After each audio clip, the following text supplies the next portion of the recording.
from Teachers Talk Radio. You can catch up with all our shows by visiting our YouTube channel or by listening back at ttradio.org.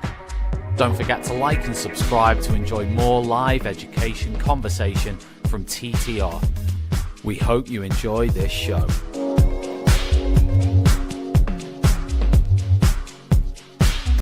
Outstanding and world-class vision and world-class this.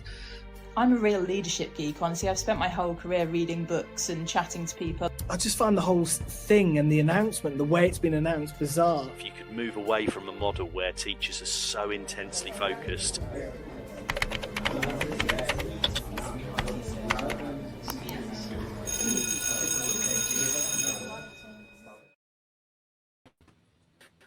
Good evening, everybody, and welcome to Teachers Talk Radio. We are live, of course, and we're here to discuss some of the biggest stories of the day, not even the week, because today we've seen the leaked news that could be, I guess, one of the biggest overhauls of the SEND system in England in a generation. Today we've seen leaked documents, government plans that suggest that from 2029, children with EHCPs will be reassessed when they move from primary to secondary school. And we've already seen a quite a strong reaction to that online. We've seen a strong reaction from lots of sides, but particularly from SEND parents and from other groups too, who maybe will be directly affected by this. Currently, just for some context, those people who might be watching this outside of the UK, there's currently around 482,000 school pupils in England who have education, health and care plans. And that's about 5% of the total pupil population. It's about almost 639,000 people up to age 25 hold one of these. And these plans guarantee legal rights to specific support, from speech and language therapy to one-to-one assistance and so on. Under the reforms, every child with identified SEND would receive a new school-led individual support plan, or so-called ISP, including potentially 1.8 million additional pupils.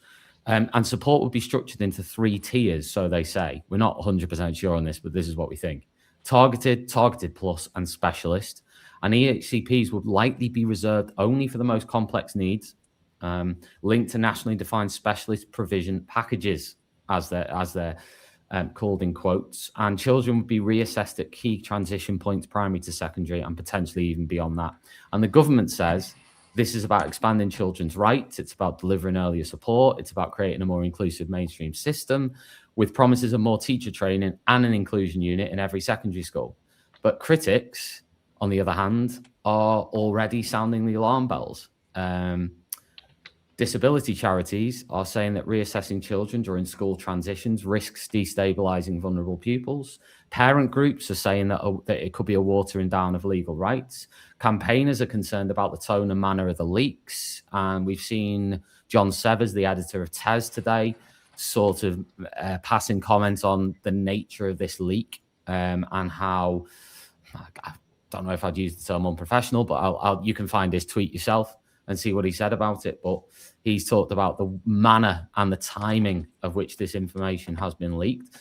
And financially, questions are there about how the government plans to manage a 6 billion SEND funding shortfall, of course. And those questions have been there anyway. There's also a proposal to cap independent specialist school fees at around £60,000 a year and bring SEND spending under tighter central government control after 2028. So tonight, we're going to ask a number of questions about this. Obviously, we have to caveat this by saying we can't be 100% on this. We're pretty sure of it. It's been widely reported across lots and lots of media channels, many reputable media channels. So the questions we're sort of going to be thinking about tonight, I guess, are, is this a radical shake-up that will finally fix the failing system? Or does it sort of risk waiting right at the very moment that families feel that they need certainty and stability? Not waiting, weakening. And what does this mean in practice for teachers, school leaders, and SENCOs as well? So we're going to touch on all of those things tonight. And we've got our panel with us to discuss. We've got Liz, we've got Maud, we've got Chris, we've got JP, and we've got Kirsti, who are all approaching this from various different angles. And of course, when we enter the conversation, everybody can just say who they are, what they do when they make their first contribution to this. But I'm going to actually start with JP. On this, your initial thoughts, JP, on this whole thing today? From 2-tier Kier comes 3-tier kids. I don't like it. I really don't like it. I don't like the way it's been announced. I don't like the way I feel it's been pushed on schools. I'd like to see educational psychologists and clinicians diagnosing children, because too much has been pushed on schools. And with parent power being as it is, we can't satisfy the demands. And I say demands rather than needs, because there is a difference between what children need and what is demanded sometimes. I think we as education are not trusted sometimes, and then we're putting the firing line. I think this is shirking responsibility and putting more on schools with less resources, with less specialisms. I think this is a moving deck chairs on a Titanic move. I think it's cowardly. I'll go on record as saying I think this is a cowardly move, because it is putting more emphasis and pressure on schools when we've actually seen schools buckling into some, and I say some, parent power, because my big bugbear is there are children with needs who aren't being met because they don't have advocate parents who are socially mobile, who have the cultural capital, and who know how the system works. Those children fall through the cracks. They don't get help because their parents don't shout loudly enough, aggressively enough, and don't play the game enough. Then there are other children whose needs are, they're registered, but I'll be honest with you, where our job as educationals is to make people overcome their needs, not to make them a dependency culture. One of my bugbears is how I see a generation being failed because we are doing too much. So we should be enabling young people to overcome their needs, not giving in to their needs. Now I speak as somebody who is undiagnosed with learning difficulties, from a generation whose difficulties were never helped, that got through an education system that was hostile, aggressive, and even caned me for my behavior. So I won't take any lectures about meeting children's needs, because mine weren't met. We are working harder than any generation of educationalists have ever worked, with less resources, less advocacy, less authority, and yet now we're getting this magic wand, which is kicking the can down the road as well. Not 2029. The cavalry is coming to save us with the SEND crisis in 2029. Oh, give me a break. That is because that's the next parliament and they know they won't get elected. So no disrespect to them whatsoever. This is an exercise in being seen to be doing something without actually doing something and putting the responsibility back onto us as educationalists, giving us scant resources and then letting us take the full flack, because that's really what this is. A despicable way that government shirks its responsibilities, puts us in the firing line and then says, oh, no, we've given schools the resources. Where's the thousands of teachers we were promised at the last general election? I'm sick and tired of the political system using us as a football to kick around and then blaming us when they lose the game. No, it's not good enough. This is not more, it's not evidence-led whatsoever. This is an exercise in being seen to do something in order to pander to a group of people that they know vote. Simple as that. There we go. Does anybody want to come in next after that? Well, I'm obviously an educator like all of us, but I'm also the mother of a child with SEN. I have had to pay privately to get my child assessed. It happened 3 times. It was in the hundreds of pounds. And I think my son is privileged because he has a mother who works and a mother works in education. So I'm always trying to support him. But I do think diagnoses are great, but then there's nothing really happening after you have your diagnosis. So I don't really see how this new idea is going to be beneficial for anyone. You might have a child who's got a mild or a quite a difficult diagnosis to deal with, but then there is nothing put in place. There is not enough qualified people in schools who can help children. Educators are not really trained for all the types of needs that we encounter. I think in my PGC year, we had 1 day of lectures on special educational needs. The needs we encounter could be autism, ADHD, both, but we could also have children with poor vision. We could have children who have disabilities, children who are double amputees. This is all the reality of special educational needs, and they're all put in the same box, and they have very, very, very different needs. And I don't think a school can meet all these needs without a school nurse. Tell me if you've seen a school nurse lately, because I haven't. What's a school nurse? What's a school nurse? What's an educational psychologist? Exactly. We need a nurse. I would advocate for having a GP on site. We have sometimes schools that are with 1,400 pupils. Of course, we need medical staff. As teachers, we're here to teach a subject first, but then we have to deal with all these very, very complicated needs. The mental health crisis added to that. I think we should have a child psychologist in every school. Where are they? I know friends who have a master's degree in psychology and they can't find employment.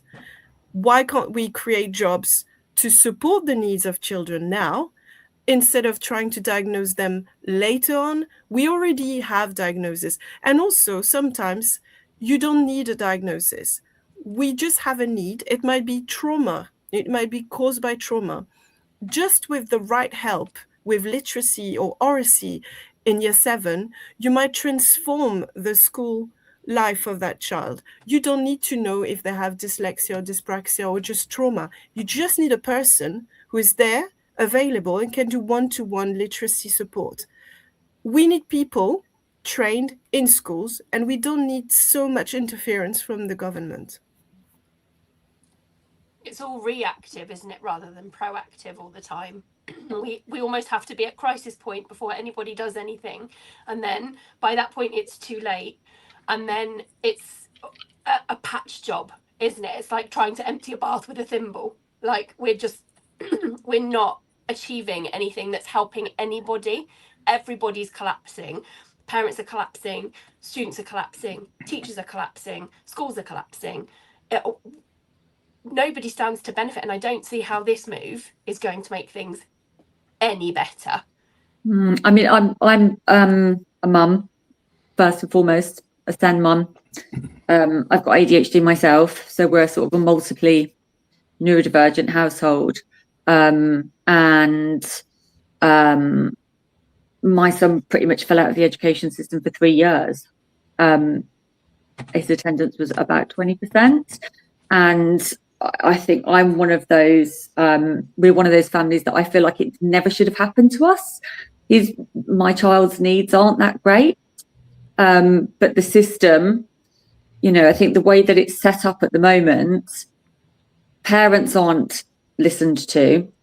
You know, there's a breakdown in communication somewhere across the board, like, you know, absolutely everywhere. And I feel like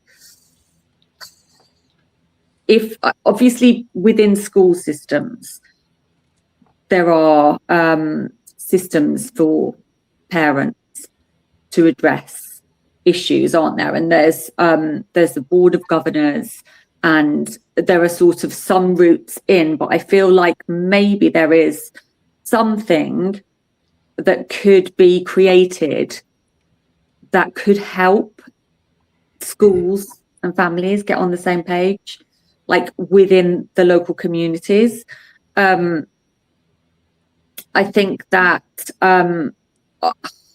I've been campaigning and working in inclusion now since 2021, and it doesn't feel like anything's changed. And I think it's taken 5 years for most of the campaign groups, the parent campaign groups that I work with, the main thing we've been saying for 5 whole years is you're not listening to parents, to the government. And we've only just had this national listening conversation. So that's 5 years just to say you're not listening. So now we've got this situation where it does appear on the face of it that they're listening, but I think most people don't feel heard still. And I think that the people that really hold the solutions, well, I think the people that hold a lot of the solutions and strategies that could be implemented quickly rather than in 2029 are the teachers and the parents. I think that it's those of us that are dealing with this stuff day to day, right? Like we must be able to come up with solutions between us. And I think that really from where I'm sat now, I'm less focused on the government's white paper and more focused on what we can do in our communities. Do you know what I mean? Like I feel like that to me feels empowering now, whereas the national conversation feels disempowering. Yeah, I felt for a long while we've lost the connection.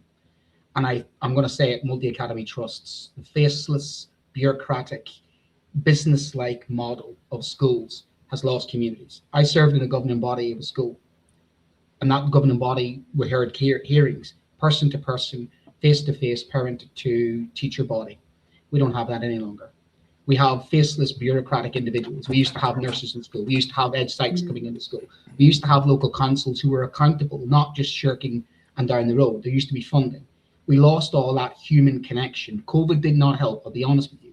But I think a lot of schools now are not run for their community's benefit. They are run for other people's benefit and not the community. I think a lot of parents should take some responsibility because they've allowed their schools to be taken from them and education to be turned into something it's not meant to be. Because as an educator, I want every child to thrive under my classroom.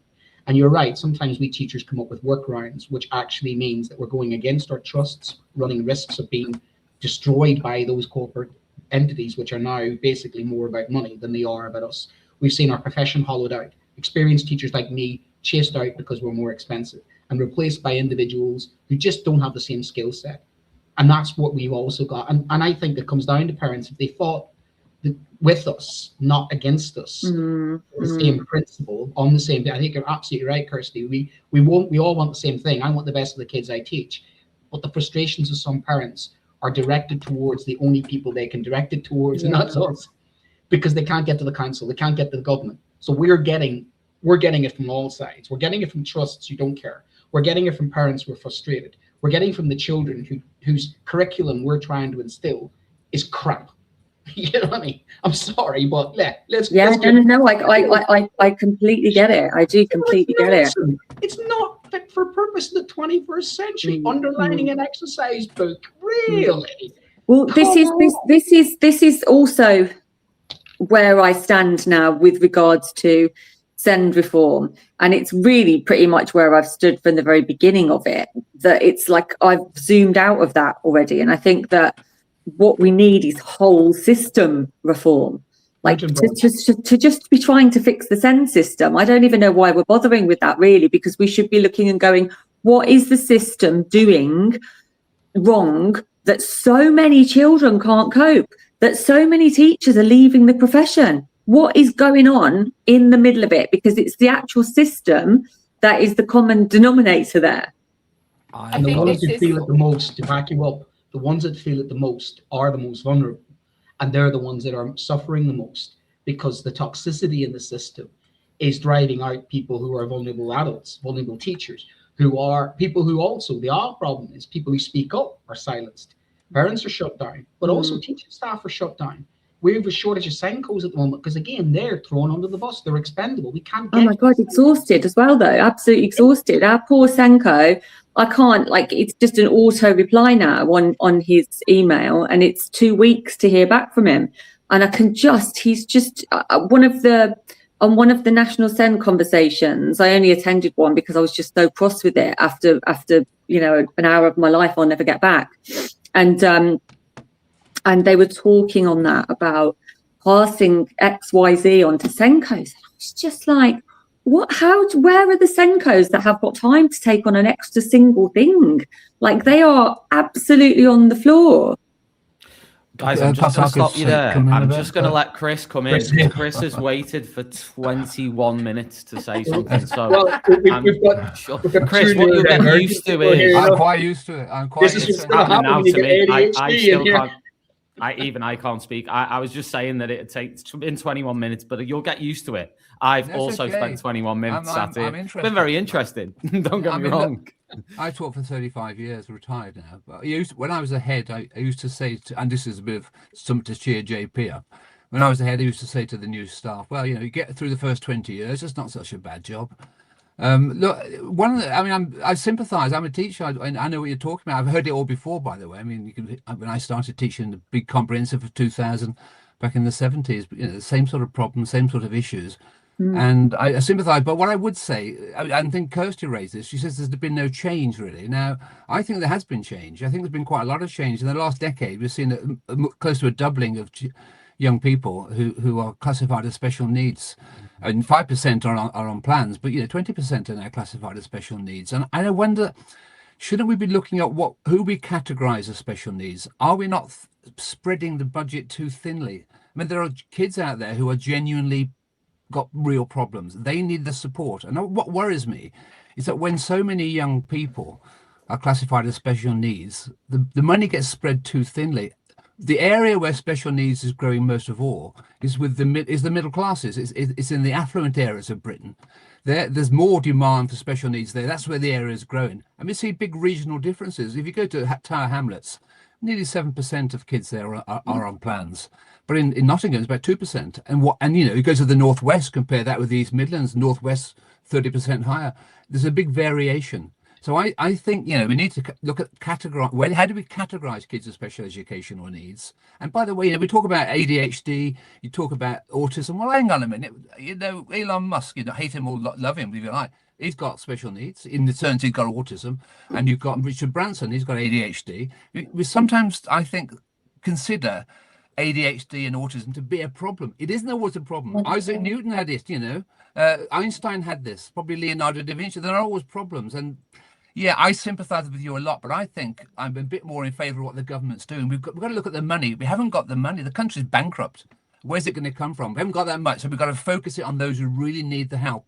And the middle class, sharp elbow people have got to go to one side. And what they're doing it for, they want special needs, so their kids get longer in the time in the exams, this sort of stuff. So focus on the ones that matter. And don't be so depressed about the whole thing, because you're all doing a fantastic job, by the way, because you're on the front line. You are lions led by donkeys. It's not that, Chris. That's what it's about. And I've written about this in the papers, in the Daily Telegraph. Lions led by donkeys. I support you, but I do think, why are there so many kids in special needs? Just before, because I know loads of people want to come in on that. Yes. Just before they do, I just want to say a massive shout out to our partners tonight. We've got Hachette Learning, who are publishers of professional development books and resources that support great teaching and learning in schools around the world. Visit them at hachetlearning.com. They are amazing. They support teachers, so thank you, Hachette Learning. Our other sponsors and supporters on the show tonight, AQA.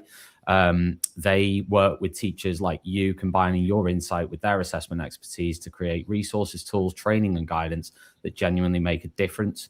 And they're the UK's most chosen assessment organisation. Find out more by visiting the AQA website, especially with exam season just around the corner. So again, thank you to AQA. We've had quite a few comments already on Facebook and X. If you want to get involved in the conversation, drop us a comment. Tell us where you're watching from. Do drop in. I think it's a big topic, big discussion. Just to throw in, before I open it up again to everyone, what sort of reflecting what Chris was saying on what you were saying, Kirsti, and JP as well. Is it a case that the bit that confuses me is, are we saying that there's never a limit to the amount of money we are going to spend on this issue? Okay. Is that what we're saying? Do you know that's what confuses me. What I think, and what the vast majority of parent campaigners will say this to you as well, is that when we start being able to meet children's needs, their needs will stop becoming huge. So where we're at the moment is we're at a bottleneck, aren't we?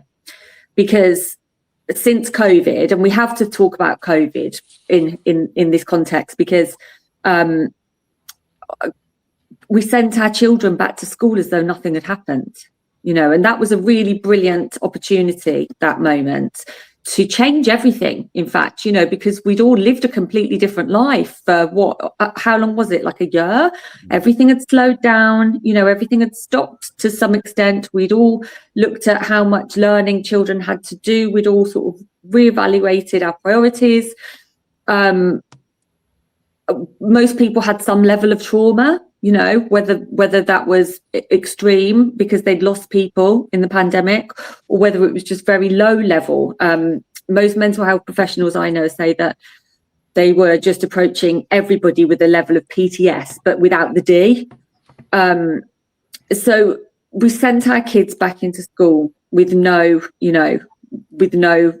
real preparation, no real discussions about what had happened. There wasn't a transition around that at all. And that I think is a big problem, because we didn't deal with the whole year that they'd just dealt with. I think during the pandemic also, there was such a lot of awareness that came, wasn't there? Because everybody had that time to stop as well. So ADHD and autism really did sort of have a moment, I suppose, with regards to people stopping to understand what was going on with their own children. It was like, I explained it to people like the scaffolding fell away, didn't it?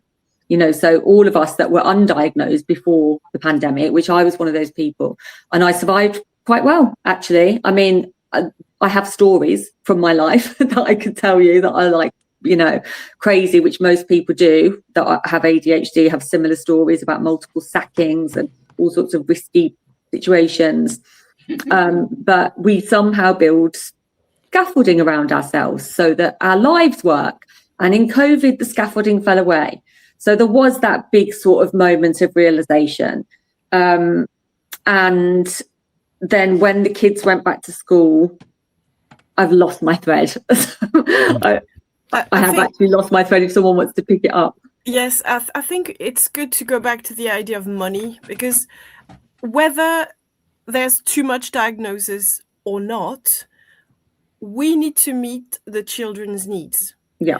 And the fact that so many children do not get the GCSE grades that you would expect for them to have is a signal that our education is not fit for purpose. If less than 60% of children get to GCSEs, and remember, they have to choose between history or geography. So you might have a whole population who stops studying history in year 9. And to me, that's shocking, because if you don't know your history... I'm a history and geography teacher, easy. Okay. If you don't know your history, you don't understand your present. So correct. We have children who are basically not even great at numeracy, literacy, and oracy.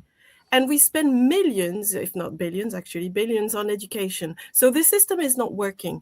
Now, whether they have a real need or a diagnosed need or a certified stamp need or not, what they need is us to provide the right education. COVID was the greatest opportunity to change our curriculum. I worked a lot on decolonizing the curriculum. There was an awareness about racism and the impact it has on education. This has been forgotten and pushed aside. Now EDI is under threat. We don't want to talk about EDI. We want to talk about AI all the time. There's a new initiative by Wandsworth Council, they're looking for staff for that, to provide AI teachers for vulnerable children. Vulnerable children are the ones who need extra help, extra one-to-one. They need more nurturing, they need more love and attention from staff. Putting them in front of a computer is the worst decision we could do. So I think the problem is that we have money, but we spend it badly. You mentioned the academies, JP. I work in an academy, and I know how much money is spent at headquarters, and then we can't have a TA in our language lessons. So sadly, it's been 25 years of academization in this country. 2001 was the first one, and it was Labour who brought it forward, didn't they? So I think we need to revise. Has it worked? Did it improve standards? And if not, scrap it. Because this was just a way to do rampant privatization. A couple of things though on that, Maud, for me yes. is I actually it's not that I disagree with parts of what you said. I actually agree with the bit about when you said about the differential between pay at the top and the bottom in academies. I'm fully on board with that. The bit where I've got questions about is this whole idea of, you mentioned sort of it's about not meeting the needs of all children. And I think that and I've sort of said this before, the level of, people are going to disagree with this, and that's absolutely fine. The level of teaching and learning quality that is now present in schools across the UK is way better than what it was in, say, the 1980s. The quality of the staff, the training of the staff, the CPD provision, and the bit where that's me you're talking about. I'm the 1980s boy. Sorry, Chris. Yeah, you were rubbish. Everyone else was great. But my point is, it's not necessarily about the individuals, about the training they get. It's about the expectations that have been put on them, which have gone up and up and up and up. So to be a successful teacher now, you have to be almost like an elite superhuman. Okay, so this idea that I'm not saying you were saying this, Maud, but again, JP, you earlier were sort of intimating at it when you were talking about the curriculum. I'm saying that we could get, Michael McIntyre to deliver the curriculum and to sort of spend billions on this imaginative, creative, wonderful curriculum. Can we talk a little bit about the decline in behaviour standards and personal responsibility of children, and the fact that attention spans have dropped, and the fact that responsibility and sort of the desire to sort of engage with school and learn in school, in my opinion, it has dropped off, and it's okay. I'll give you the difference between the 80s and now. The 80s were fun. School was fun. And that's so true, because it's not the kids. The kids aren't really having fun, are they? You had Grange Hill for starters, and you had Mr. Bronson in Grange Hill, and he was no fun. But school was fun. There wasn't the constant hot housing pressure. I agree with that. We are killing our children. We have the most example children in Western Europe, and constantly weighing them. I've got this in my own daughter. I would say SATs. Get them out. They're doing nothing. The SATs have to go. They have to go. And also, SATs are such a trigger for that last year of primary school, where children should be getting ready for secondary, feeling good about themselves, and instead they're stressed. And you go to Chris. And I bring JP before you. No, just let me finish. And you go to Chris's point, right, about the problem we have is education and curriculum. It's all geared up towards that end result. My teachers taught me for the sake of teaching me. My best teacher was my primary school teacher who took me for nature walks. I'm a geographer and historian because I got to explore learning without the constant need of pressure, league tables, Ofsted. All that flipping nonsense has done nothing but drive good people out of education, change the function of education. Education should be about learning for the sake of learning. This constant need to measure and quantify the unquantifiable. The stuff that we do best is unquantifiable. My greatest teacher, I cannot tell you how much she inspired me. Give me Robin Williams standing on a bloody table saying, my captain, sir. That's the crap that got me into teaching. Not being a good teacher because somebody high up in a bloody CEO earning for a whack of money is telling me that I am a cost-effective teacher because kids get good results. It's not about that. It's about the children themselves. Good teachers somehow get through the system by making the curriculum, yes, better. But it's not just about that. We are judged by numbers, and numbers don't work with children. We're dealing with organic beings that grow and develop, and you cannot standardize some of the stuff that we do. And that's the problem. You cannot marketize, standardize, and put us in a box and say, here you are, there's a good teacher. Because some of the best teachers in the world are the ones actually that probably the CEO would say is not the best teacher in the world. And those type of people are leaving education. And the same goes for our kids. Percentage of NEETs is increasing. Therefore, our education system is failing. The number of mental health problems in our children is failing our education system, because one of the purposes behind education was to prepare children for future life. The statistics coming through the system are showing we have a generation of young people not wanting to work. They're losing their motivation. Why? Because they're losing the motivation to want to learn, because learning is just bloody now about a process rather than an organic journey that we put these kids on. That's what we're losing. What is the purpose behind education? National conversation. Why do we send our kids to school? A, to babysit them. B, to sort all our problems. C, to nappy change them and brush their teeth. We have to have a national conversation between parents, the politicians and teachers and say, this is the job I can do. This is the job you do. This is the job you do, right? At school, we will do these things. We will expect you to do these things as a parent. And government, we expect you to put your hand in your pocket, stop wasting our money on bloody triple up pensions. No disrespect. We do not invest in our young people. Chris, I'm going to bring Chris in now. Chris, any thoughts on what Brent's saying? No, JP, you've spoken for 7 minutes now. Youth clubs closed, basketball courts closed, parks closed. What the hell are we doing for young people in this country? JP, it's great, and you got a passion. I love that. Look, I'm going to be a bit controversial because I think it was Tom just said we need to cater for all the children, and I'm going to say this to you. Look, there's one group of children in schools who I think have got really important special needs. No one ever mentions them, and they're the gifted and the talented. They're the ones who are going to decide the economy of our country in 20 years' time. If they don't succeed, there'll be no money for anybody. And yet we sort of think, if you've got special needs, it's always bad. It's a disability. But no, it isn't. And we've got to think about the most able kids, because they're the ones who are, at the end of the day, going to save the rest of the country. And all these problems we've got, they will require money.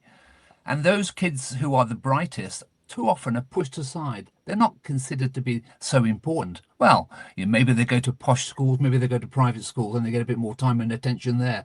But special needs, in my view, the category of special needs needs to be covering these kids who are able, who are going to save this country. They're all we have. And if we let them go to one side and focus obsessively only on those with disabilities, then we're not going to help those kids with disabilities, because the important thing is that all kids succeed, of course, but most important of all, the brightest and the best succeed. Look, when we look at you may hate those PISA tests, but we're running about 3 years behind Singapore, China, parts of China, Japan, Taiwan, and so forth. And when we had COVID lockdown, the scores went down. Those PISA test scores went down because, and we did relatively better than Europe, but the scores went down. But they didn't go down in Japan and in Taiwan and Shanghai. They went up there, even though they had COVID as well.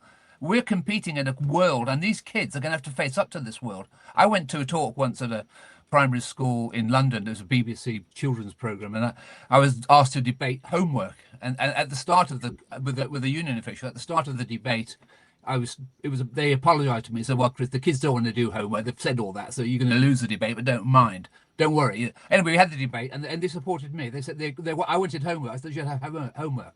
Why do we want homework? I said, the kids in Korea and in Singapore, they're doing what JP doesn't like them doing. They're working really hard, and you're falling behind. And you're going to fall further behind from that Premier League into the second division if you don't work as well, because kids are competitive. So don't drive the competitiveness out of them. Let them fight against each other. Let them strive a little bit. But I love JP because he's a passionate man, and we need him in teaching. To be competitive, but I want the starting point. When you say the best, every child I teach, Chris, is the potentially best. And our system does not. Social mobility has declined.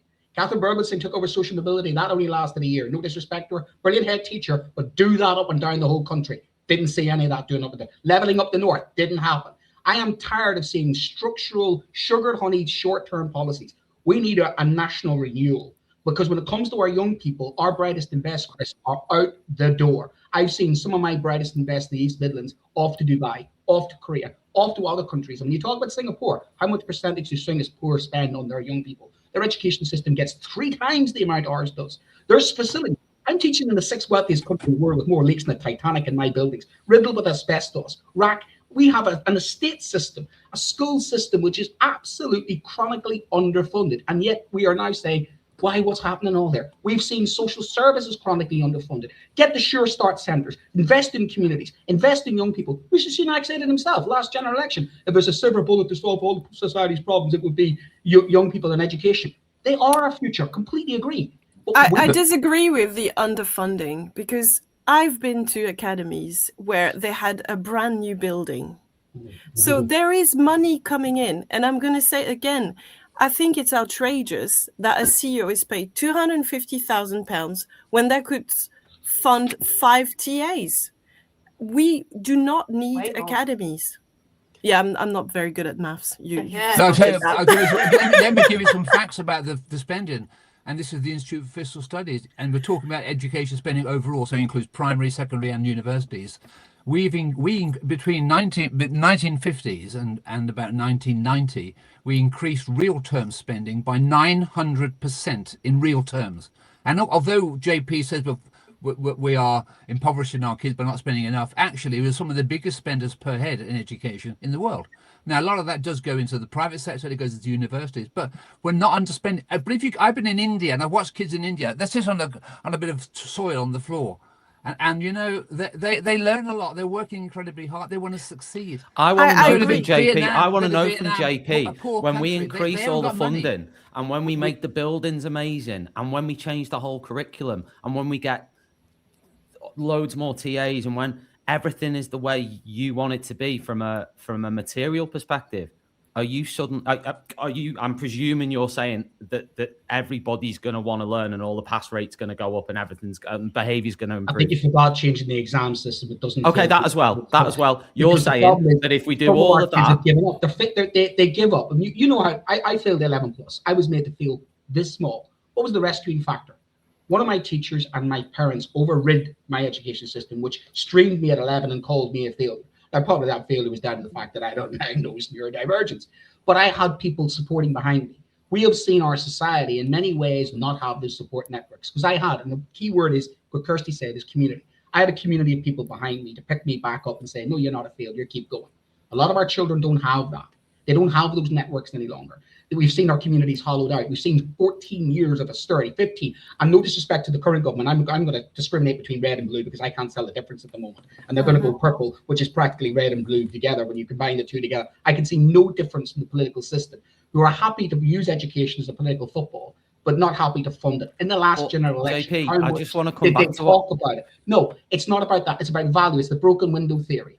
I go around some schools that have money, correct more, but there's other schools that are left behind. Can I say something? Ruins and communities who were abandoned by their schools, who aren't social about it. So those schools are failing. I get the message. What I'm sort of coming back to though is Chris's point, which is how then do you explain then that children in other countries that have a shred of what the children already have in a country like the UK are way more sort of motivated and motivated, and the behavior's better, and they are more I don't know, just collectively more I mean, you're talking like Ireland. No, I'm not. Absolutely, no, I'm not. What are you talking about? Why would you even? I'm talking about a country that's in the bottom 10% of the sort of GDPs in the world. I'm talking about those. I'm not talking about Ireland. I'm talking about countries. Well, that's what our system was. Northern Ireland was the poorest. No, part. But I'm not going back. I'm talking about now. Northern Ireland was the poorest part of the United Kingdom. That's correct. But the outcomes in Northern Ireland are higher. What you're talking about is the value of education. But I'll also say this to you. But what's that got to do with that? I'm really confused. I'm talking about the most impoverished countries in the world. You talk about money. I come from a working class background. My dad's a plasterer, mum's a housewife. And they're not people with GCSEs. But what was the difference there? They had that attitude and value about respecting education. What I'm saying is this country has not respected education for far too long. It's abused education and expected education to do the legwork. We need a conversation about what schools do, what parents do, what society does. The government has scrimped and saved on society and has pulled out all the networks. I grew up in a very economically poor community, but a very rich community when it came to support, church, when it came to responsibilities, when it came to governorship of schools. You could have, I've been to Africa, I've been to Swaziland, helped build a school building and watched the community who value going to school because there are children around the world who don't have what our children have. I get what you're saying, but understand this as well. There are areas where there is cyclical poverty now and cyclical education. Education is meant to be a leveler up, but it's not working in the UK because it has to work with other services. It needs to work with social services. It needs to work with Sure Start centres. You can't just have a brand new school in somewhere and say, hey, look, we've invested money. It's the same as investing money in areas of parts of London in the 1990s, the Docklands. You have to grow the community from roots up. You can't just put a new facility there and say, hey, look here, there's a new facility. It's not just about that. It's about attitude. It's about motivation. It's about wanting to do well. It's about And the you're value of saying education. funding and the exam system is going to sort that out. Just to Well, be clear. It's a sport. offering good nutrition to all school children would help, because we have 4 million children in poverty, and we know we can't learn if we don't have the proper nutrition. So this if we meet the basics, we'll get a better education and we'll get better attainment. But there's been studies made about Black British boys and how they succeed in school or they don't. And they said there were 3 things: family support, community support, they included churches, and also school support. If you don't have the 3, it's not going to happen. And maybe in a lot of communities in this country, the children are missing out on the 3, or maybe the 2, and that's enough for them to have a blighted life. But what we need to do is not spend badly, because I see a lot of money put into AI at the moment, and I'm really wary of that. I feel like you're hating AI at the moment. No, I use AI all the time. I just don't want children to be plonked in front of a computer. No, As I you get were it. saying, I get Chris, and Tom, you said it as well. In some countries, I know a colleague who works in Malawi, the children have chalk, like when I was a kid, and just paper and pen, and they have good literacy levels and good numeracy levels. So we don't need Chromebooks for all in primary school. I would say we don't really need it. If you want a good, solid education, we've been doing it for 2,000 years. We didn't need computers with young people. And that's another thing. I think we need to spend money on nutrition, on care, and on good quality teaching. We have good quality teaching. You said it, Tom. We have very good, well-trained. In my opinion. I think so. My colleagues are amazing. I'm always amazed at the quality of education, but they're all leaving. Sure. Yeah. I've lost so many colleagues this year, and they leave education. They leave without a job. They're at that level. They might be 27, 28, and they just leave. So my son says a lot of his old teachers lost the will to live. yes. Yeah. And a lot of my colleagues Mum, they're all leaving. Yes. My colleagues who are staying, who are older, it's because they have a mortgage and children. Yeah. Can I Yeah, jump Liz, in? please. I'm just Liz has waited for 41 minutes. Go on. Go on, Liz. I've just been like, I need to pick up on that. I think so many of our problems, and I had this conversation with someone a few weeks ago about our education system. If we have got so many students who are not finding it accessible, then the problem isn't the students, the problem is the system. Yeah. And the system needs to change. Yeah. And I think what it boils down to is the fact that nobody in government has been brave enough to completely wipe the slate clean and look at it and say, this doesn't work the way that we're doing it.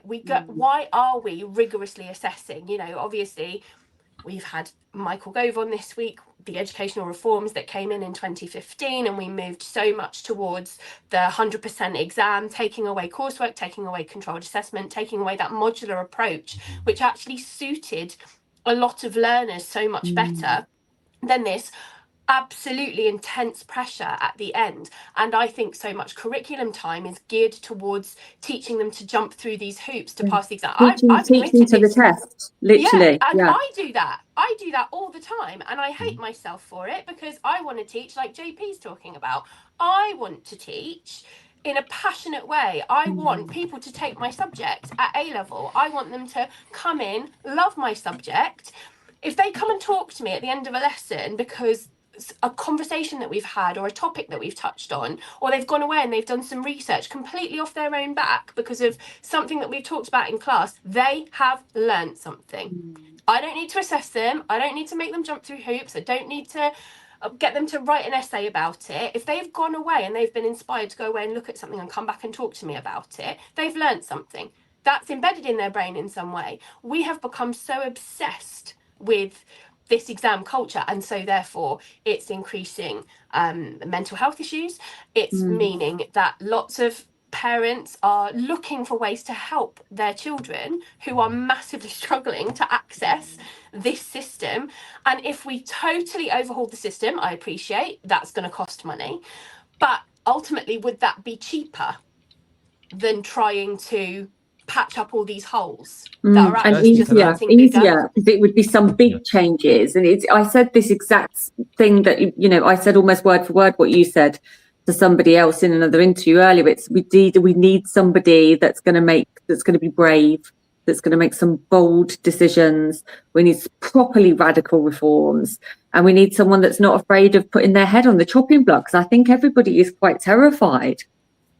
Kirsti, don't you think here that one of the problems, and I think it probably addresses Liz's point as well, we want all the kids to be the same, so we put them through the sausage machine and they all do GCSE. Wouldn't it be better to think, look, kids are different?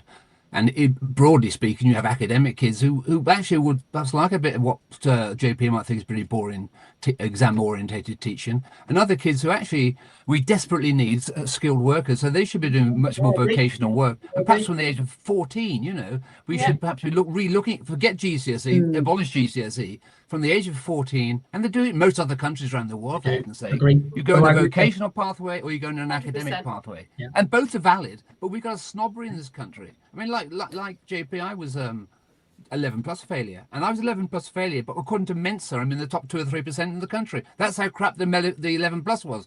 But you know, well, it's when you're good at passing a test, isn't it? It's just are you good at passing the test? I mean, are you clever?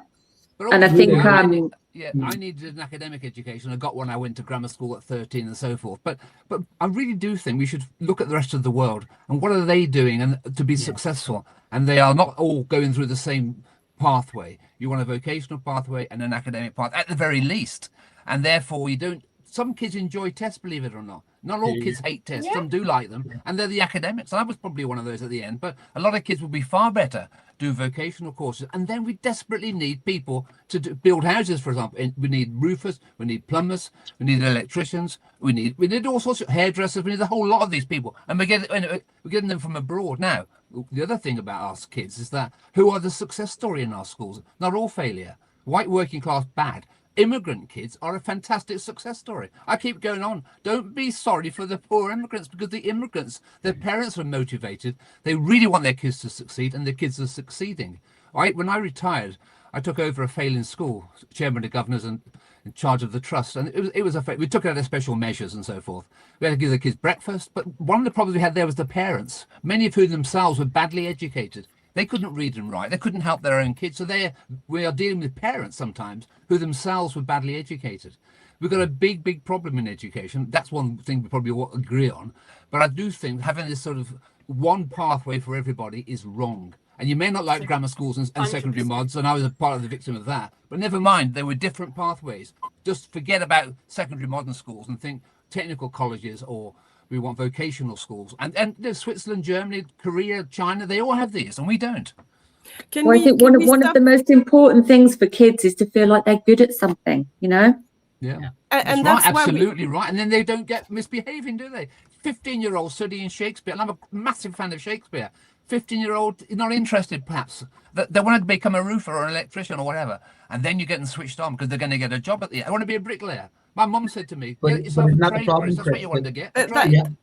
Vocational education exists in France, and we have lots of issues with SEND and funding. So I don't think that will be the answer. But can we also remember that the 11 Plus was created by Cyril Burt, who was also someone who studied and worked at the Center for Eugenics in UCL. So I think we should also look back and see who created these tests, and should we still use them for our children? Because JP, you said that you failed at that exam and it impacted you. This is a rotten exam. Don't take his life as gospel mode, honestly.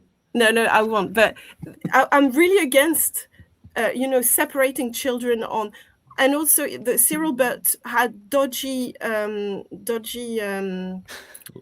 research. It's been proven. The lucky kids will go to technical schools, the vocational schools. The fact is, in Switzerland, for example, they have technical schools and they have grammar schools, but they don't do it by 11 plus. It's by the headmaster's recommendation. Yes, and that's the best way, because we can pick up a very bright. But we do need diversity. Like this. We need different pathways. Kirsty, and well funded. Can I ask Kirsti just quickly about? We were talking about the schools. What I'm interested in, Kirsti, is what you want you know, like, you know, you were saying about the schools that we want to see and the radical, you mentioned radical change. So can you outline what that actually looks like on sort of a classroom level, let's say? So let's say we've got the average classroom in the average school, okay? You know, curriculum, teachers, what does it look like? I definitely think that SATs has to go, because that's just that crucial period of time when the children should be feeling successful and proud of themselves for completing their primary career, and then they're ready, and they're sort of the thing that I've focused on a lot with my son when he was struggling to attend school was self-awareness and emotional intelligence. And those two things, my God, like, they have changed our lives. And that's what we could be teaching kids, isn't it? In that, instead of the SATs, we could be focusing on that stuff. So I think I would like to see a lot more work that isn't about academic learning, a lot more stuff around like actually understanding how your brain works. And because I know I'm in a privileged position that I was able to do that with my son, but a lot of parents, you know, wouldn't have the time, the energy, the knowledge, whatever. You know, it would be good to have those sort of regulation tools taught in the classroom. I think that definitely less tests, more pastoral care, I think, and more learning outside is something. School. I think a lot of the massively. I think if we're still so obsessed with bums on seats. Yeah.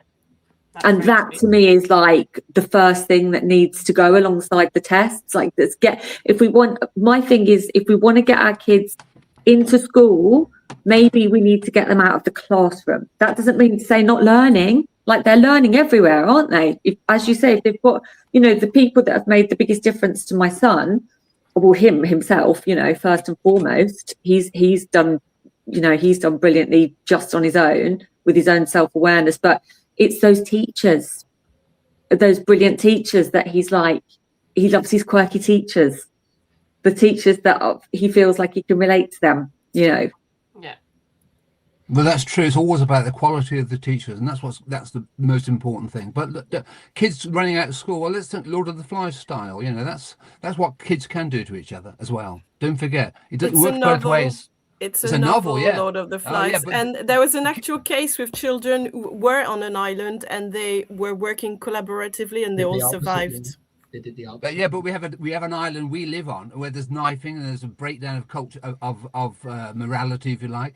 There's a breakdown of discipline. On this island we live in today, Lord of the Flies. I think as well. the pupils we have are very, very well behaved and they're just coping with a very, very bad situation. I just talked to 2 young people yesterday who have £80,000 of debt, student debt.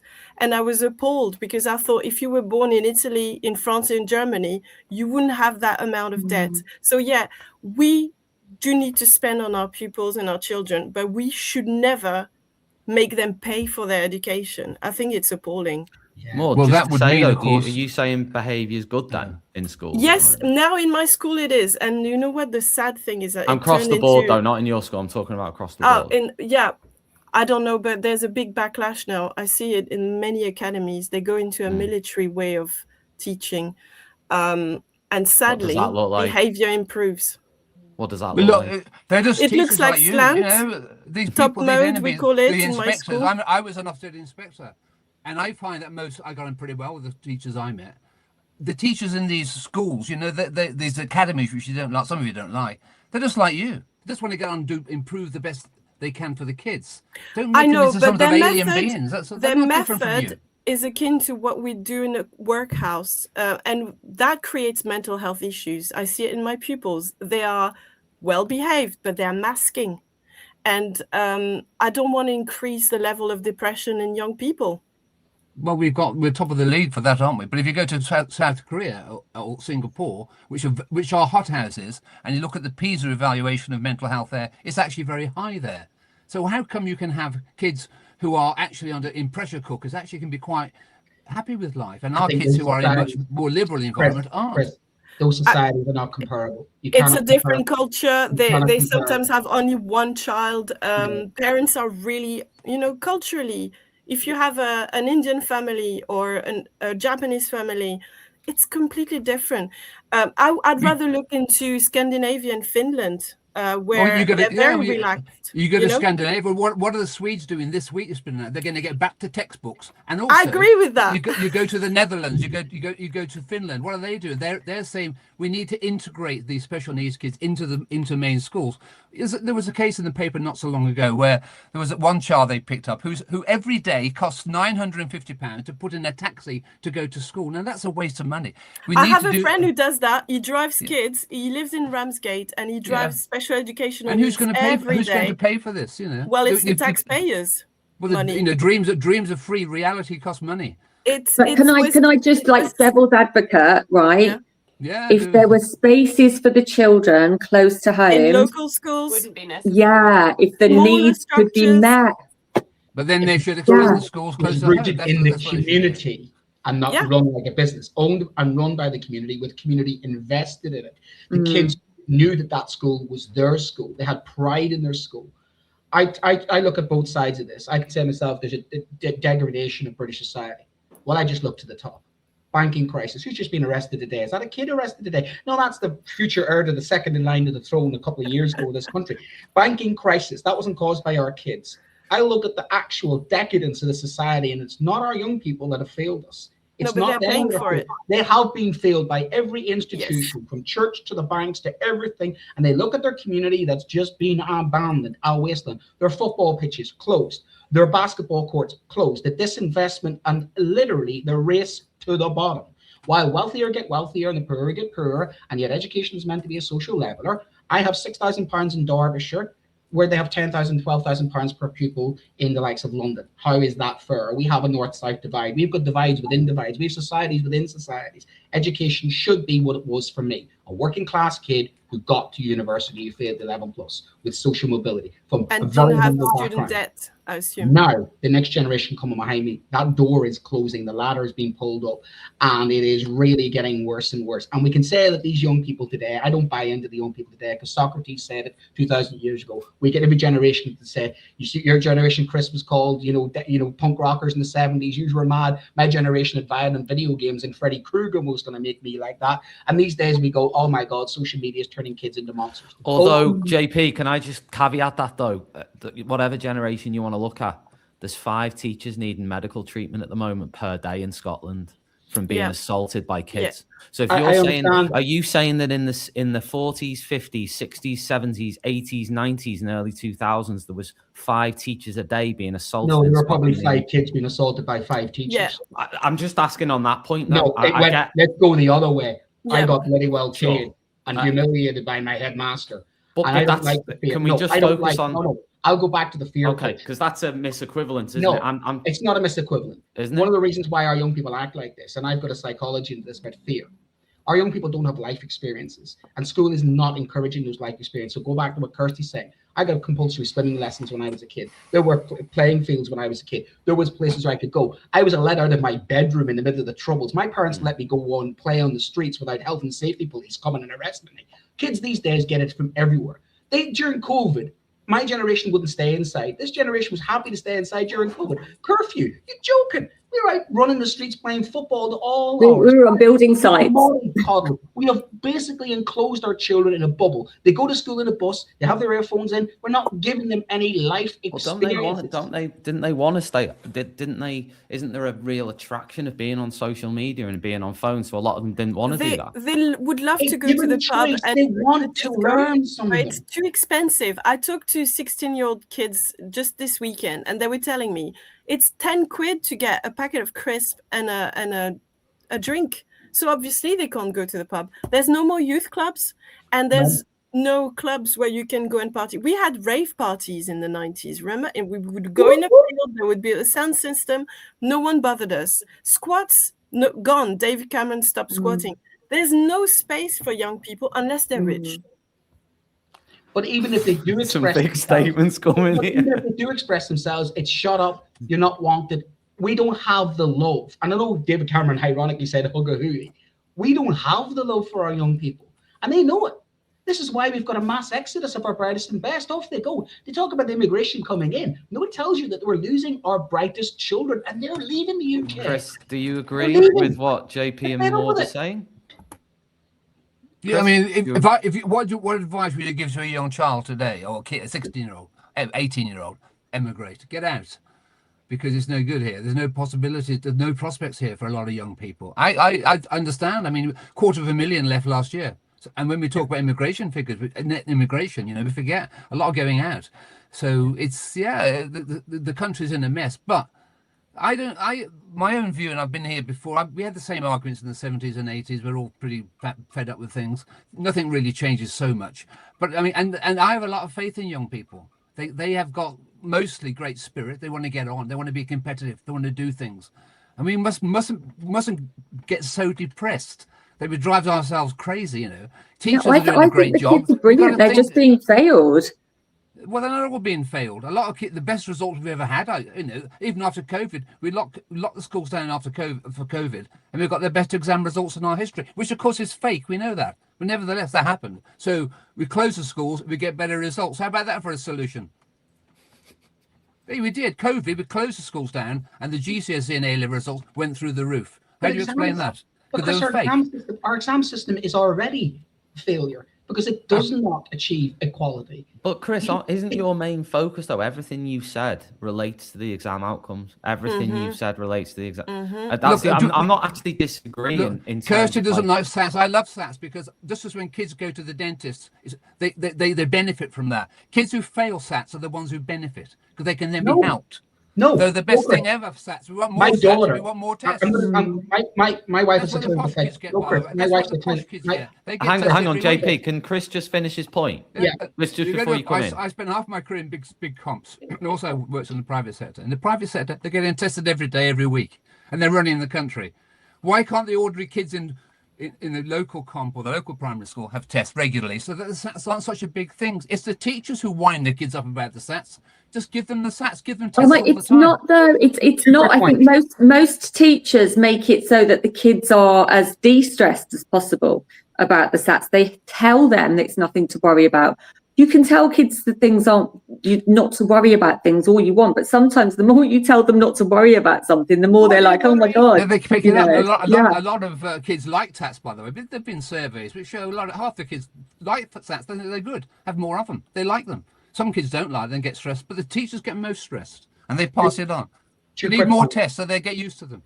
No. No one needs more that's tests. what a lot of people think, and I think that. As a parent, weekly tests. That's like a perverse kind of CBT there. Like more exposure, more exposure. It's like alcohol. You take a small bit, get you drunk, get you logged, doesn't matter. No, I had to sit down with my child, who is the product of a teacher and a clinical psychologist, and undo what the school did on SATs. It destroyed her confidence because she felt like a failure. And I was watching myself repeat it in my own daughter thinking, no, SATs aren't for the child's benefit. But you could help her because she failed. That's the point. She failed. Are not for a child's benefit. Let's be clear. That's for the school's benefit and for the league tables. So some politician could say we have. That's in your opinion. It's not in your It's your opinion. You want to fit 75 million people. That's my child's opinion. That is a current child serving in the education system, Chris. That's the opinion of me as a professional educator and a clinical psychologist. And I'm giving you my opinion as a professional educator with a lot more experience than you ever had. That's fine. But I have my daughter's live experience right now, Chris, not back in the 70s or 80s, but now in the current education system with her experiences and my experience as an educator, plus a clinical psychology, studies the brain, how it affected my daughter, nearly destroyed her confidence. And not everybody agrees with you, JP, do they? Around the world, they don't agree with you. There are plenty of tests. The statistics are quite... The statistics do lean. Kirsty, go on. I haven't finished. My second point is, if these private school kids are so talented, so brilliant, they're running the country so well, then where the hell are we in the situation we're in? Fricking geniuses they are. Boris, a private school, brilliant genius. Nigel's going to be prime minister. Fricking genius he is with Brexit. The bloody clowns running the country. Look at the eight educated boy, Andrew, and he's the one being arrested. I'm not listening to this nonsense any longer about Tamil. No, you want to close it down? You want to listen? Not. You will not listen. I have children with so much talent that are coming to the JP, bottom you should let Chris. You should let Chris and Kirsti speak, That's what you want to do. Put your fingers in your ears and don't listen. I'm giving you a different opinion. You need to learn to be diverse. There are different opinions out there. They don't all share JP's opinion. Even if you are like but I think the problem is that we're not allowed to be. We're in a system that's not allowed to be diverse, aren't we? That's sort of part of the problem. Like we need more diversity of thought. We need more diversity across the board. We certainly need more diversity in Parliament across the board. Like we need some normal people. We need proper representation for everybody. And then we could start thinking about like some people that actually have some different sorts of ideas. People that are actually... I mean, JP may not agree with me, but okay, I fully support his right to say what he says. He should not put, I'm not going to listen to this. No, JP, you need to listen to it more than ever because there are people who have different views from you. 57%. Don't close your ears, JP. Oh, Open your mind. Oh, my mind is well open. I'm more than capable of. But you want to close your ears. Why do you want to close your ears? For? Just to tell you, like the campaign that I work on, the More Than a Score campaign, we've got a load of statistics for that around getting rid of stats, and they all lead a load of towards statistics. JP. We should keep them. You know, the different views. There are different views. I agree with that. So we have a democracy, and people vote. And I'm not a fan of Phillipson. She's decided to keep them, but that's a democracy. That's how it works. You may not like the result. But that's a good point, Chris. Chris, you mentioned Bridget Phillipson. Do you know what she stands for education? What's Labour's aim? What is Labour's vision of education? Because they've been in government for a year. Can you see what they want to do? Do you understand what they're standing for? I'm not a fan of Bridget Phillipson. I'm not a fan, but they are the elected government, albeit they've got only a third of the vote. And therefore, I don't care. I'm not part of a political creature. So I'm asking you, do you know what they stand for? I know no more than you do, and no more than any other party. What do they stand? They stand for, of course, what everybody stands for: raising standards and having happy kids in school and a happy teaching force and so forth. Everybody stands for that. They stand for motherhood and apple pie, don't you? I've been looking and I've been trying to understand. I knew what Michael Gove stood for. I think he wanted an elitist. Well, I sat with Michael Gove. He didn't know what he stood for at all. He didn't know what he stood for. Whatever he told you on this program, he didn't know what he was talking about. He's the man who's the great pro-British history. But in British history, national curriculum, which I helped to write, you don't have to teach World War I or World War II. All these great things he's a great fan of. Gove was the most overrated of these ministers. I've worked with loads of these people. Bats Blunkett was okay. That's before your time. But because he was Secretary of State, doesn't make him some sort of guru in education. Cummings was better than he was, and that's saying something. The Holocaust is the answer. The Holocaust is the only thing in the curriculum you have to teach. The Holocaust is the only thing in the history curriculum. You've got to teach. You have to teach either Islamic history, West African history, or Central American history. You have to do that. That'd be a change. Actually, that would be a change. I would love to learn more because my education was mostly about white, middle-class European men. Oh, you don't like white? What's the racism coming in for? Why do you like white people? Oh, no. Come on. You don't like white people. Chris, it's not. History was written by those people. Come on. History was written. What's wrong with the whites?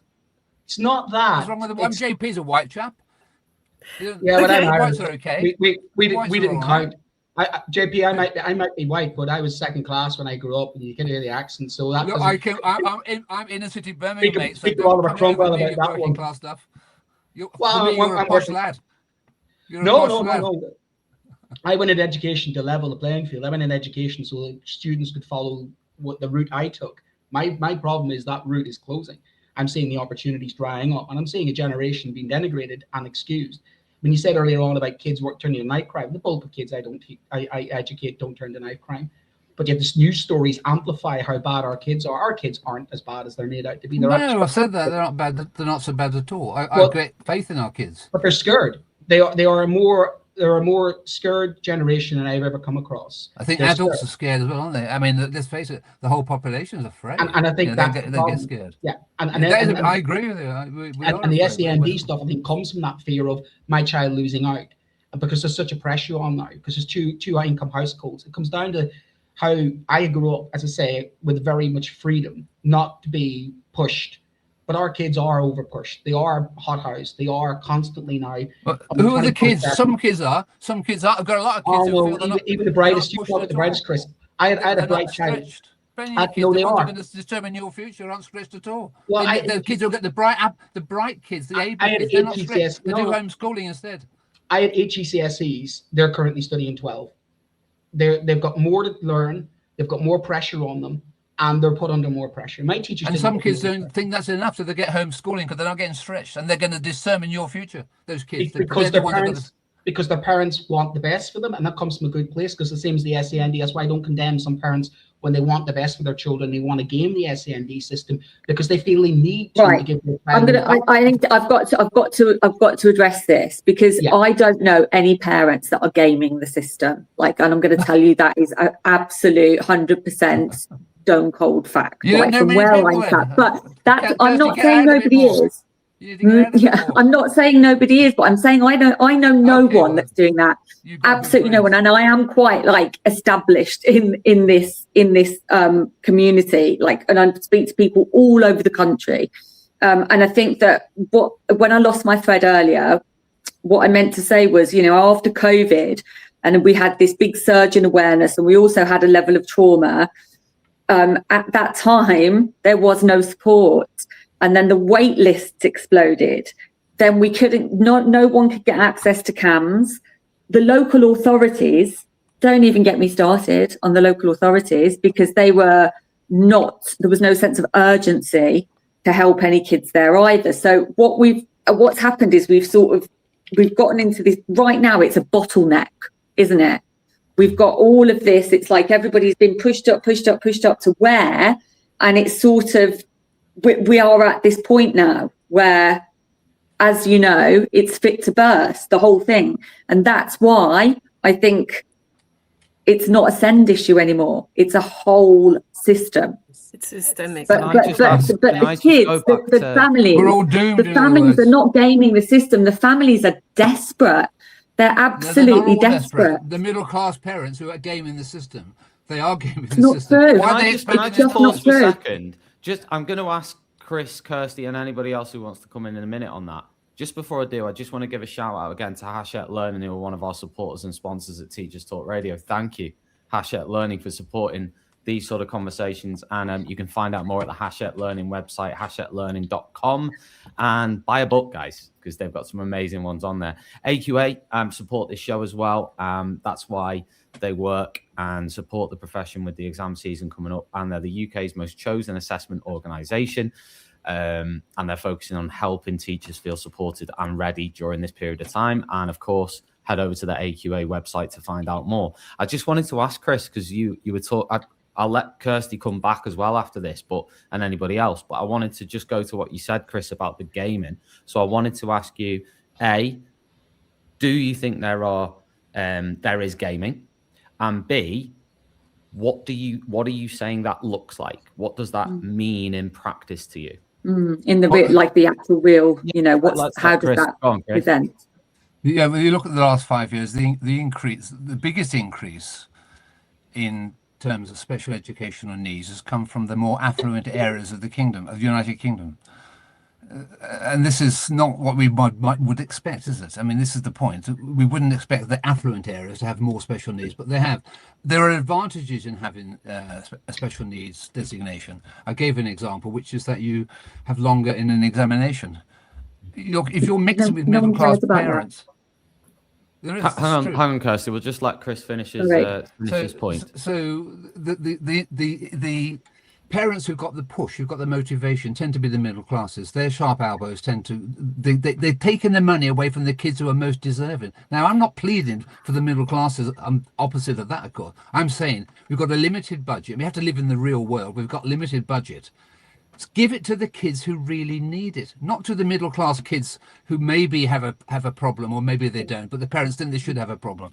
So how are they gaming it, Chris? But middle class people pay for their diagnosis, Chris. They don't wait for someone to diagnose their kids at school. They go to a private clinic and they get a Some of diagnosis. the you can't game of generalizing. Not every parent does that. Some do and some don't, of course. And some parents who are just unhappy from poorer areas will actually also go to the trouble of pay, but it's not the case all the time. I know. And the thing is, you suggesting that the growth in middle class kids who are diagnosed with special needs isn't linked to some sort of gaming of the system. And No, it's awareness. It's We awareness. are It more really is. aware There- of what's there is- going on. how can you explain Right, the more. explosion? There is Okay. no double one. the numbers Chris, in the Chris, last double the thanks for double There's that. Let's no hear from Kirsty then. parent. How on earth There's can we double the no numbers? parent in that I know that I've ever met that would spend their time, the amount of time, energy, emotional labor it takes to secure a diagnosis and to secure support. It's not worth it to gain the system. It's not for what you get at the end of it. It's not worth it. The 20% I'm talking about. 20% of kids, and more in Scotland.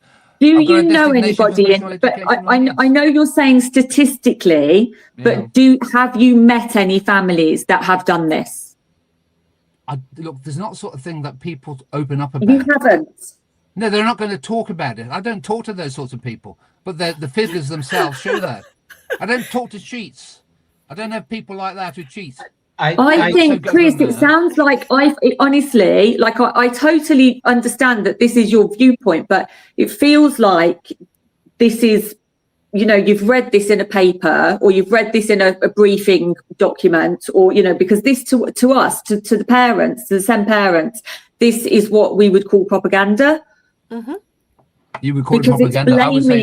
It's classic deflection from the system onto the people that are trying to access the support. We have too many kids who've got special needs. Can't you see that? It's doubled in the last decade. It's Why are like there so that many kids? everywhere. In France, in Germany, in America. Not as much as the UK. Not as much as the UK, Maud. No, well, okay, we disagree. You can check it out afterwards. I attended a CPD by a neuropsychiatrist who was French, and he came to the UK and he said that the diagnoses have gone massively, and he couldn't explain it. But he said we have more and more complex cases, so maybe we need more research. But jumping to the conclusion that these parents are pretending their child has a special educational need is not going to help. I would like more research on what's going on. It Is depends how it you environmental? categorize. Is it because of COVID? It depends how you categorize special to- educational just needs. to- I mean, as I said, Elon Musk has got special educational needs. Does he need help? He probably does. Well, yeah, he needs help with He empathy probably does, yeah. because he's supporting the far right in Germany. Who probably would does, do yeah. that? I find myself unusual here that I'm supporting both sides in this, because I do think Chris has a point about the education system being gamed, because the education system is a game, because the game is getting exam results. And if parents now can find ways for their children to game the system, they are finding ways. Extra tuition. Well, JP, I think the specific thing that However, the gaming, Chris gaming is also correct. No, Chris is also SEND correct. Is what some of the parents go through to get their kids diagnosed isn't really worth what you get in the result. But I have seen it situations where parents have demanded extra this, extra that, because really they want to give their children an advantage. But that goes back to the education system being a game. Some people have figured out the rules and are trying to tailor it to give their child an advantage. Now, you could then say, well, they're trying to give their child an advantage because their child is at a disadvantage, which you might say evens itself out, because I think the education system has advantages and disadvantages built into it, from class, from geographical position, from even gender, the fact that we've got boys and girls measured the same when their brains aren't working, the fact we have children at 14 and we're examining them at 15 when their brain's getting rewired at 14. So Maud is correct as well, because we're not using the evidence here. So Chris is right. There are some people, I think, genuinely who figured out how to play games, but they aren't a majority of people you read about in those newspapers that are out to denigrate all parents with children of needs, as if they're on the take and stigmatize. Well, they're being scapegoated, really, SEND kids. They're being scapegoated for the local authorities, for, you know, for the government, for schools being, you know, it's all the SEND kids right now are being completely scapegoated. And really, I think it's mad to me, because I think that if we look at what the kids, and I hate that term anyway, SEND, I really don't like it, you know, different. Yeah, it's just special educational needs. It just doesn't, you know, it doesn't for me, just doesn't fit the bill for, You know, it's kids that have got different ways of doing things. And I think that they are showing us the way. They're showing us actually what needs to be changed in a lot of instances, but we're just not listening, or at least, you know, some of us are.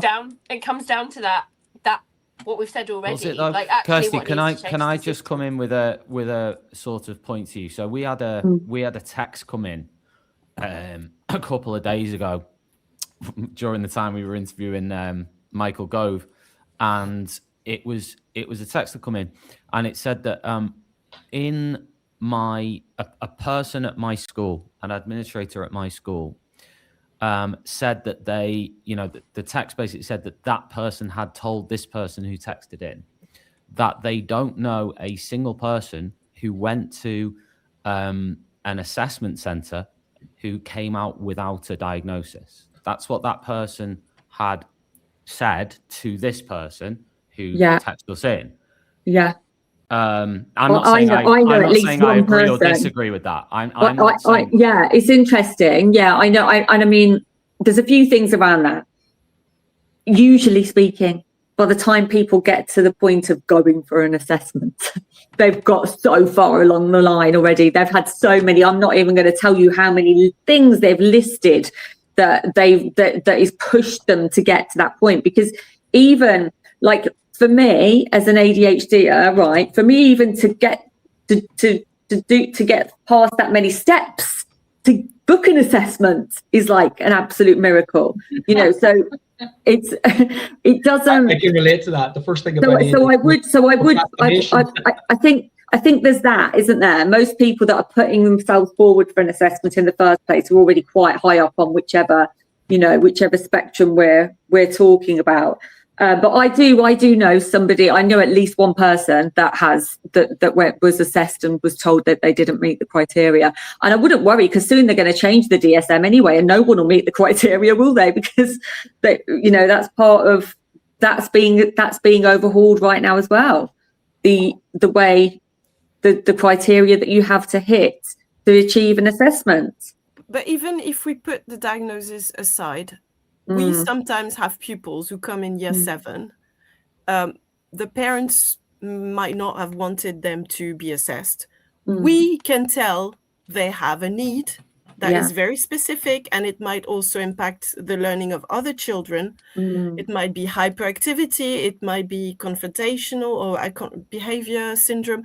We can tell who needs help. And the problem is we do not have anyone who can help.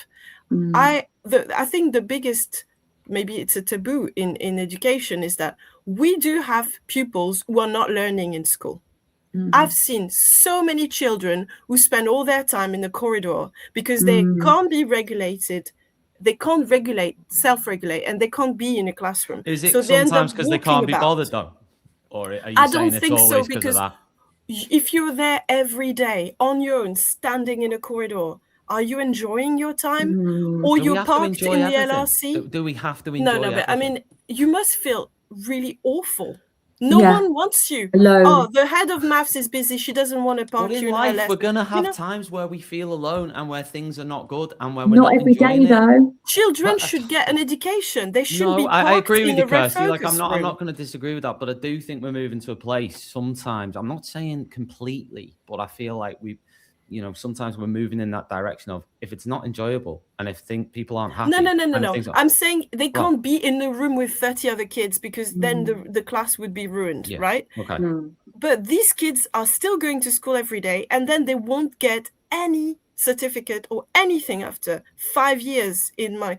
I've seen these kids, and if I were a parent, I would be appalled. They're just standing in a corridor. This is not education. What's in place for these kids? Whether they have autism or ADHD or behavior problems caused by trauma, no one's dealing with them. And that's neglect. And we are all there talking about, do we need a diagnosis or are we faking it? What about the kids who are there with issues and no one's addressing it? Have you heard of GROW? Have you heard of an initiative called GROW? So GROW is that's an alternative provision that is attached to a school. It's attached to Totteridge Academy, it was started by George Lamb. Do you remember George Lamb, T4? Like, he was one of the presenters with Alexa Chung. But you're too young, Maud. No, I'm not too young. I wasn't in the UK at the time, but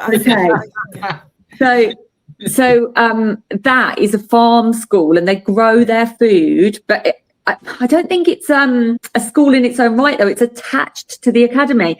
So now what happens is, when there are kids that are feeling really dysregulated, they can go to the farm. Like, they go and they grow food. They pick the food. That school now, the I'm canteen, not against that, Kirsty. My only point coming back to it was, there's going to be quite a lot. There's going to be times, there's going to be potentially quite a lot of time when you are learning things that are quite simply A, difficult, and B, potentially just a bit dry, and you don't like doing it. There's going to be times where you have to sort of go through that sort of, you know, process to get anywhere with it. Now, I'm not suggesting that, you know, you're sat there going, no one should do that. All I'm saying is that the sort of vibes that I sometimes get are, you know, if you're not happy, if you're not enjoying it, if things are getting a bit difficult and somebody's asking you to do something that you don't like, or you don't enjoy, or you don't want to do, then there is more and more opportunity for an opt-out, to go and look at a turnip in a field. I'm not diminishing, by the way, that's not special educational needs, Tom. That's just someone that's not special educational needs. No, I wasn't saying it was. I never. So then it doesn't fit in with our discussion.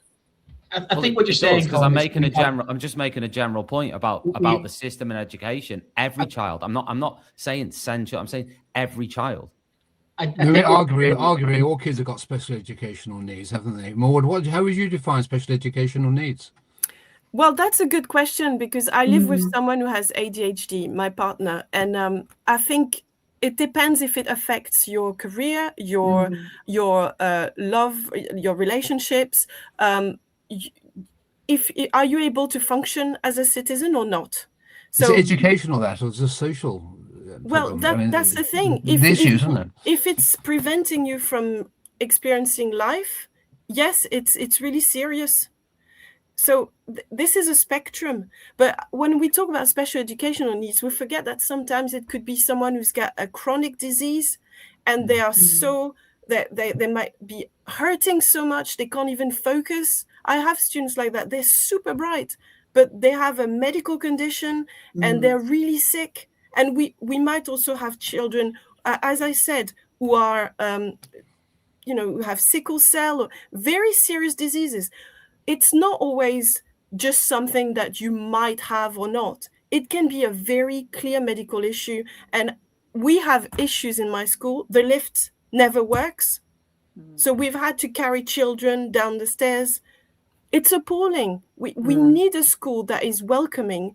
And also, I want to talk about staff. We didn't talk about staff. I have colleagues who realized they had a diagnosis, and because they couldn't get arrangement, because it cost too much, and because we can't be bothered to help them, they just had to leave. I've got friends who are teachers that have had to leave because they were like, no matter, you talk about kids getting their accommodations, but we couldn't even get our own accommodations. So we had to go. Yeah. There's only one school, I think, in the whole country where the head teacher is in a wheelchair. And that head teacher was a head teacher before he went in a wheelchair. Could we consider having people who have disabilities in schools? It's not going to work, is it? Because the buildings aren't adaptable. The lifts have to be made like purpose built. Exactly. And also you would need to have a job where you can actually use the toilet to empty, whatever bag you have. We barely go to the toilet ourselves. Our profession is not welcoming of disabilities and is not arranging around it. So we can't expect it to work for children if we can't even do that for staff either. I think, Maud, you're saying our profession is Darwinian, of survival of the fittest, isn't it really? And you're absolutely right. As a person, I've struggled even in my career because I'm neurodiverse, and I've literally set up systems. And the interesting thing is that neurodiverse children identify with me and get on with me because I create routines, consistency, a little bit of discipline, but safety. Also, it takes one to know one. It is very much very high functioning, but he was one of the worst ADHD cases I've met. Really difficult child. And he turned around one day, looked at me and went, "You're one of us, aren't you, sir?" And I goes, "Yeah, I am. But I have not got anywhere near. God bless him. I am nowhere near with this kid. But I built systems. I build the way I lay out my classroom right, the way I have my books out, the way I start lessons, all routines, consistency. That keeps me right. And in fact, ironically, creating those safe systems makes me feel safe in my own classroom. And even my colleagues have realized, my head of department sent an email to the head teacher saying at the end of term, they were introducing new ideas, lastminute.com. And funny thing is, I can do things under pressure last minute. When somebody knocks me out of kilter, my brain just goes into fight and flight mode. And that is very scary for me, because my way out of going fight and flight mode is not to run away. It is literally to go into fight mode. And that is dangerous as a teacher, and it's got me into trouble down the years because I don't have that regulation. So I find myself sometimes outside with the regulated kid, regulating myself. And even I will walk out of the class and say, "You stay there. I'm going to go outside and scream at the wall." But that's actually brilliant for the kids as well, because you're modeling it for them. Yeah. That's for a lot of neurodivergent kids, they would learn a lot more from seeing you do that for yourself. These are my coping mechanisms. This is how I cope. And it is about, you said it earlier on, about self-reflection. And you also said it, Chris, I find myself agreeing with you. I have a superpower. I can tell you the capital of Madagascar, but I can't tell you where I put my keys. I can tell you that I missed 16 deadlines, but I can tell you I can think 6 years ahead. I mean, it is absolutely, my brain has got the ability to think of things that others can't, in ways that others can't do it. But also, my career has suffered because people expect me to be on time, this, that, the other, and there's never been any accommodation. They just accept and go, that's just the way he is. And that's fine. I've learned systems in place to be able to do that. But I've struggled as a teacher. I'm not going to lie to you. I've struggled as a teacher because sometimes I think I've failed. I'm not good enough. I feel I let people down. I feel injustice. Absolutely. And that's an ADHD quality. So seeing somebody who's in the system and actually seeing how it is interesting. But the education is failing these children, and I do feel sorry for them because it is all about results. It's not about what I had, which was allowing myself to learn. The pressure put on these kids, and this boy was a classic example of lost potential. And there's so many SEN. You said it, Chris. Some of our genius. Elon Musk, if he was in the British education system now, I don't know if he would be as successful as he currently is. That's my problem. Yeah, no, but listen. Would in your example then, JP, and also bringing Kirsti and Chris, what you've both said into this as well, is that then saying that if a child gets whether it's clinical or not, a diagnosis, it's something's identified, right? Is for some children, is that sort of going to be different results from that for different children, isn't it? Of having that, if that makes sense. Well, I think that the main gift of getting a diagnosis is to understand yourself, because kids know they're different already. They already know whether they've got a diagnosis or not. And it's worse when they haven't got a diagnosis, because they really think. My son, he thought he was in the bath one night when he was about 7, I think, at the very beginning of the journey. And he just looked up and he said to me, "Mum, why I've seen so many doctors now, why am I not fixed yet?"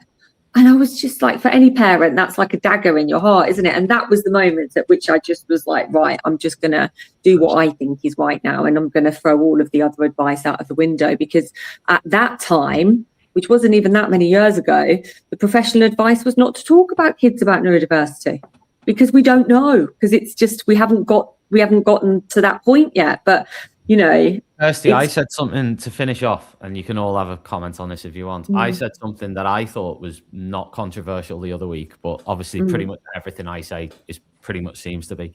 But I was talking about inclusion, and I was basically saying that, and there's those out there who'll say, well, the 29 other kids argument, right, of, what I was sort of suggesting was, and I wasn't, when I was saying this, I was talking about all children, genuinely. But I was just making the point that there is a large sort of proportion of children in a school who get their head down, sort of get on with it. They're always relatively respectful, well-mannered. They go about their day each day, and they get on with it.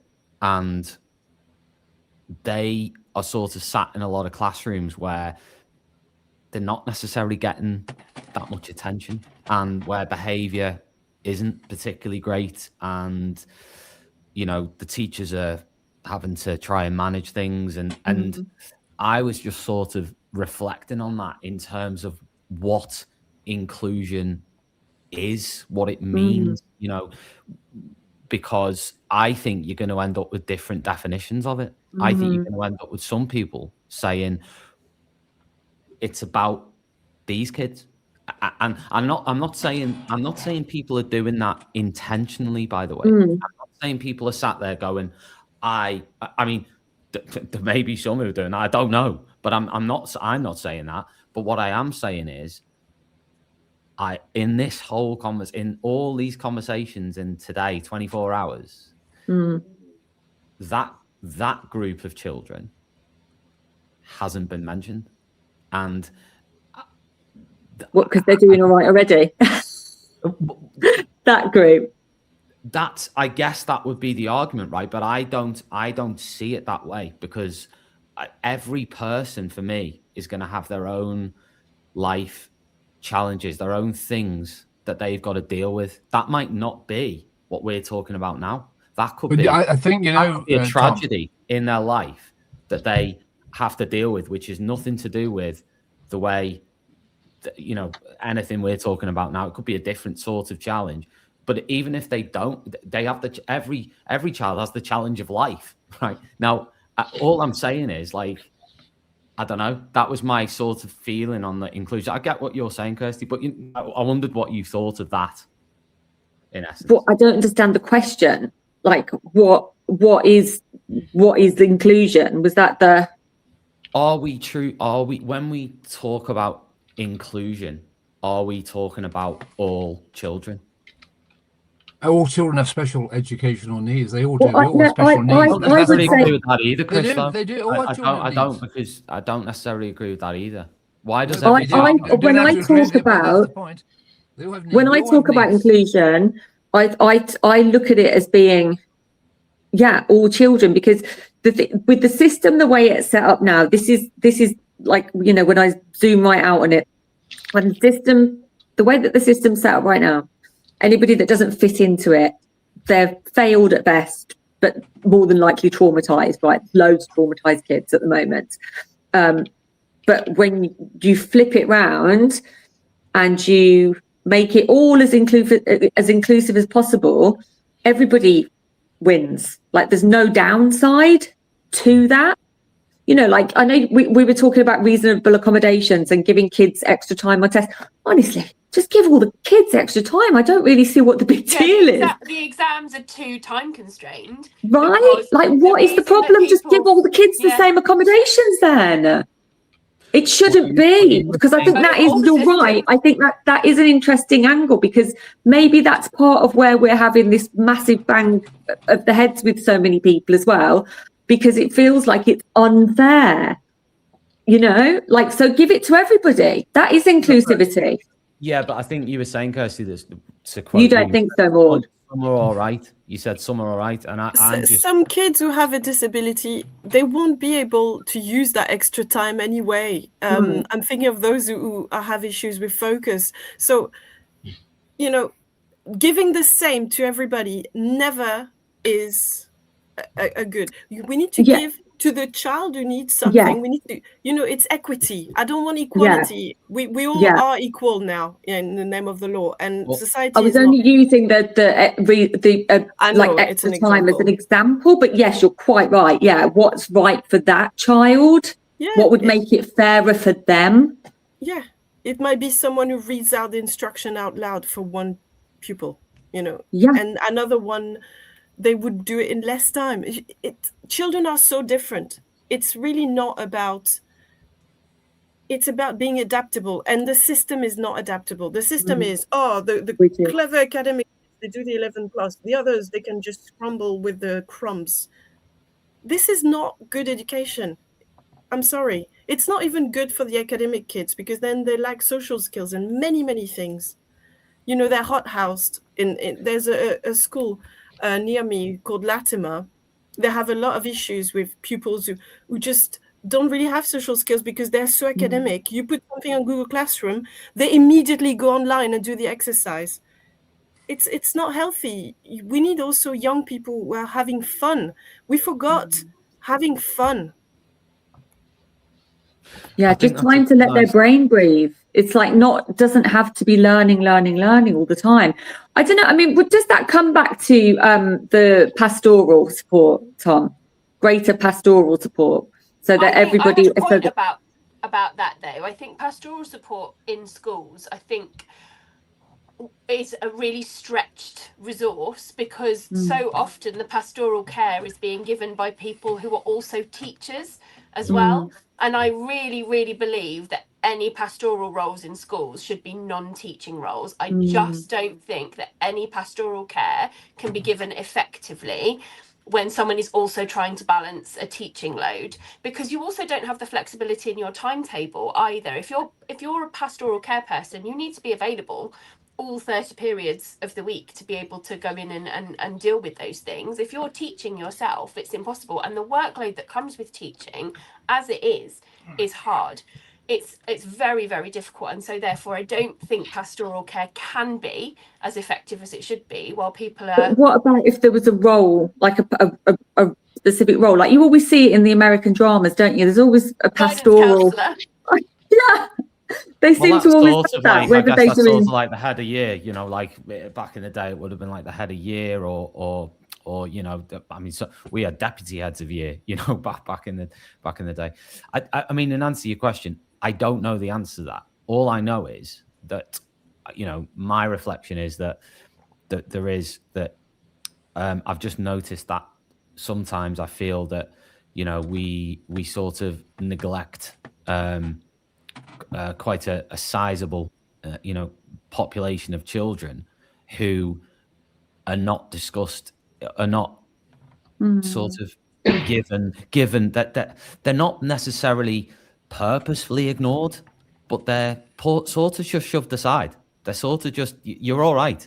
You can get on with it. You're fine. You just get on with it. That there are some of those students who are also SEN students who master. Yeah, that's what I'm saying.